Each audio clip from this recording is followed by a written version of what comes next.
So hello everyone, I welcome you all to Saurabh Pandey UPSC YouTube channel के अंदर। International relation के कई सारे जो इंपॉर्टेंट टॉपिक्स हैं वो हम लोग डिस्कस भी करते हैं। अब यहाँ पे एक बहुत इंपॉर्टेंट न्यूज़ है कि 8 एक्स इंडियन नेवी ऑफिसर्स हैं, उन्हें डेथ पेनल्टी मिली है कतर के अंदर। और जासूसी का जो केस है वो हाईलाइट किया गया है। अब देखो यहाँ पे कुछ पॉइंट्स थोड़ा सा डिस्कस करते हैं, कुछ सर्टेन एस्पेक्ट है उसको डिस्कस करते हैं। यहाँ पे आप ये समझो कि एक्स इंडियन नेवी ऑफिसर्स हैं, इट मीन्स व्हाट कि वो अभी सर्विंग ऑफिसर्स नहीं हैं।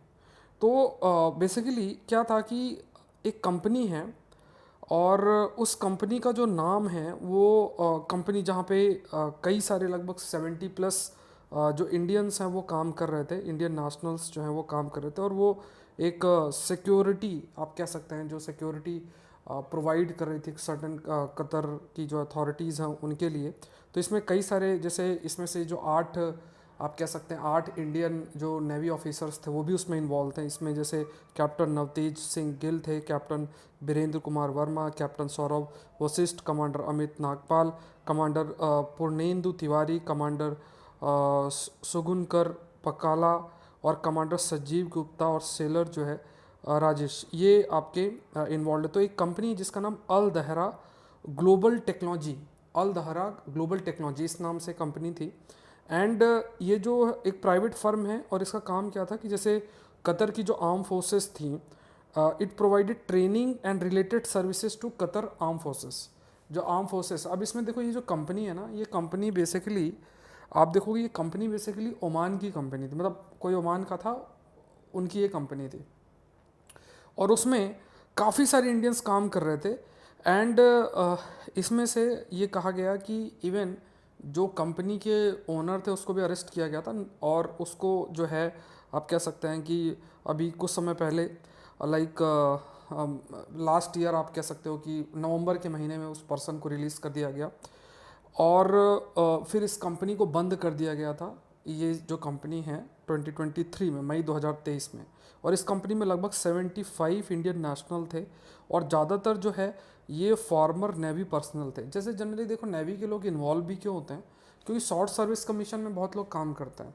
जब शॉर्ट सर्विस कमीशन मतलब एक समय तक सर्विस रहती है, उसके बाद वो डिफरेंट अपॉर्चुनिटीज़ को एक्सप्लोर करते हैं। तो बड़ी बड़ी जो कंपनीज होती हैं, कई जो सिक्योरिटी सर्विसेज प्रोवाइड करते हैं उसमें लोग काम करते हैं। ओमान की भी ये कंपनी अलधारा है, वो कतर की जो ये आर्म फोर्सेस है उनको सर्टन सर्विसेज प्रोवाइड करी थी। अब देखो यहाँ पे क्या है, इन 8 लोगों को डिटेन किया गया, पकड़ा गया। इसके बाद क्या है कि जो एक चीज़ हाईलाइट की गई इनके द्वारा और इस इशू को अभी रेस किया गया, ये थोड़ा समझने वाली बात है। वो ये हाईलाइट किया गया कि इनके द्वारा ये कहा गया कि जो कतर है, कतर के द्वारा कैरी आउट किया जा रहा था सबमरीन सबमरीन जो पनडुब्बी होती है, उस पनडुब्बी से रिलेटेड कोई प्रोजेक्ट था। उस प्रोजेक्ट की सीक्रेट इंफॉर्मेशन इन्होंने इजराइल को प्रोवाइड की है। अब ये जासूसी का एक आरोप जो है लगाया गया है। इंटेलिजेंस अगर आप देखोगे तो नो डाउट इंटेलिजेंस की जब हम बात करते हैं तो इंटेलिजेंस में कई सारे हमारे लोग जो हैं वो इन्वॉल्व रहते हैं इंटेलिजेंस प्रोवाइड करने में, जैसे आईबी है और इंटरनेशनल लेवल पे रॉ जो है वो आपका रहती है। लेकिन यहाँ पे क्या है कि 8 ऐसे जो नेशनल्स हैं जो कि आर्म फोर्सेस से रिलेटेड थे, वो एक प्राइवेट कंपनी में काम कर रहे थे। और इसमें एलिगेशन ये लगाया गया कतर के द्वारा कि इन्होंने इसराइल को कुछ इंपॉर्टेंट इन्फॉर्मेशन उनके सबमरीन से रिलेटेड जो है वो दी है।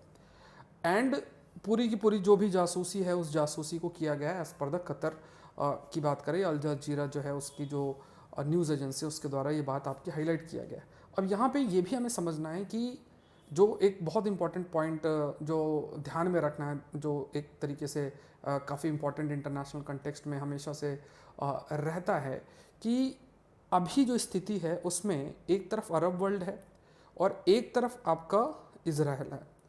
इजराइल के और इंडिया के बीच का क्लोजनेस है ही बना हुआ है। और इस प्रकार का जब वर्डिक्ट इस समय हाईलाइट हो रहा है, तो यहाँ पे आप इस चीज़ को समझना, बहुत इंपॉर्टेंट पॉइंट जो मैं बोलने जा रहा हूँ वो ये है कि इंटरनेट जो इंडिया इंडिया एक मिडिल ईस्ट इकोनॉमिक कॉरिडोर जो डेवलप कर रहा है वो स्टार्ट इंडिया से हो रहा है। और धीरे धीरे ये रूट जाते हुए आपका इजराइल होते हुए मेडिटेरेनियन सी होते हुए और यूरोप तक आपका ये जा रहा है।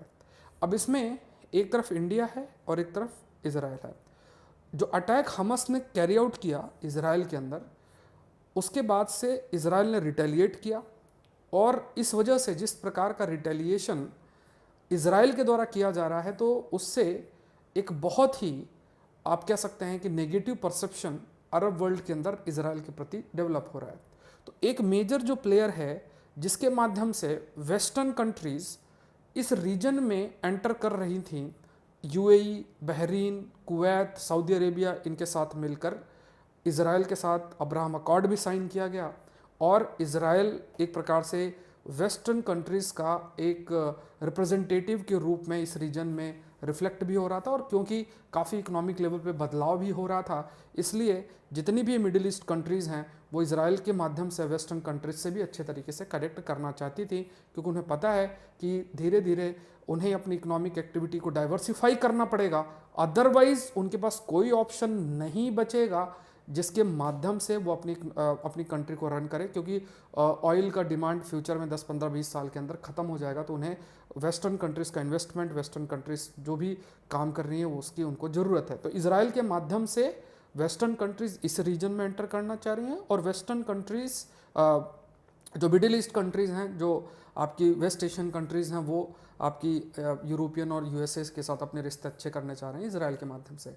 अब दूसरा एक जो इस कॉरिडोर, जो इंडिया मिडिल ईस्ट कॉरिडोर है, इसमें एक दूसरा जो एक प्लेयर आ रहा है वो इंडिया है।